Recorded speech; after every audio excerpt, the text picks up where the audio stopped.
ମୁଁ ଗୋଟେ କଥା ସମସ୍ତଙ୍କୁ ପଚାରିବା ପାଇଁ ଚାହୁଁଛି, ଏ ଯେଉଁ କିଛି କ୍ଲିପ୍ ଯେଉଁ ଆପଣମାନେ ଇନଷ୍ଟାଗ୍ରାମରେ ଭାଇରାଲ୍ କରୁଛନ୍ତି, ଯାହା ବି କିଛି କରୁଛନ୍ତି କି we want justice we want justice, ଏ ଯେଉଁ ଫୁଟେଜ୍ ଦେଖନ୍ତୁ, ଏ ଫୁଟେଜ୍ରେ ଆପଣମାନଙ୍କୁ ଲାଗୁଛି ଜଷ୍ଟିସ୍ ମିଳିବ?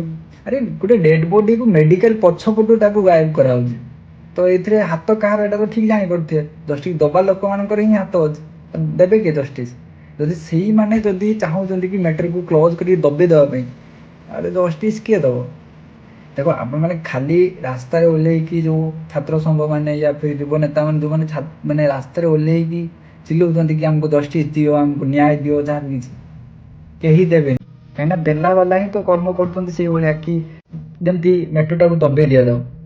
ତ ଆପଣମାନେ କ'ଣ ଚାହୁଁଛନ୍ତି, ଆପଣମାନଙ୍କ ଡିସିସନ୍ କ'ଣ, ଆପଣମାନଙ୍କ ମାଇଣ୍ଡରେ କ'ଣ ଅଛି କ'ଣ ନାହିଁ, ସେସବୁ ଆପଣ ଯାଇକି ଲିଖିତ ହିସାବରେ ଦେଲେ ବି ଆକ୍ସେପ୍ଟ କରୁନାହାନ୍ତି ସରକାର।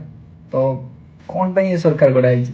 ମାନେ ସରକାର କ'ଣ ଆମେ ଏମିତି ଗଢ଼ିଛୁ ଆମର ପ୍ରୋଟେକ୍ସନ୍ ପାଇଁ, ନା ଆମେ ଖାଲି ଏମିତି ଗଢ଼ିଛୁ କି ସେଇମାନେ ନିଜେ ବସିକି ନିଜ ପେଟ ପୋଷଣ କରିବେ ଖାଲି? ସରକାର ଏବେ ସେୟା କରୁଛନ୍ତି ଯାହା ତାଙ୍କୁ ଠିକ୍ ଲାଗୁଛି, ଆଉ ଯେଉଁଟା ତାଙ୍କୁ ମାନେ ତାଙ୍କ ହିସାବରେ ଠିକ୍। ଦୁନିଆ ହିସାବରେ ଯାହା ବି ହେଇଥାଉ, ଯେପର୍ଯ୍ୟନ୍ତ ତୁମେ କଷ୍ଟରେ ଅଛ, ଯେପର୍ଯ୍ୟନ୍ତ ତୁମେ କଷ୍ଟ ପାଉଛ, ଯଦି ତୁମେ ହାର ନ ମାନୁଛ, ତ ସେବେ ଯାଏଁ ତୁମ କଥା କେହି ଶୁଣିବେନି। ଯେବେ ତୁମେ ଜୀବନ ସହ ହାର ମାନୁଛ ୟା ଫିର୍ ତୁମେ ଜୀବନ ଦେଇଦେବା ପାଇଁ ରାଜି ଅଛ, ସେବେ ତୁମ କଥା ଶୁଣିବେ। ତ ସରକାରଙ୍କୁ ଇଗ୍ନୋର କର, ତୁମ ନିଜ ମତ ନିଜେ ଜଣା।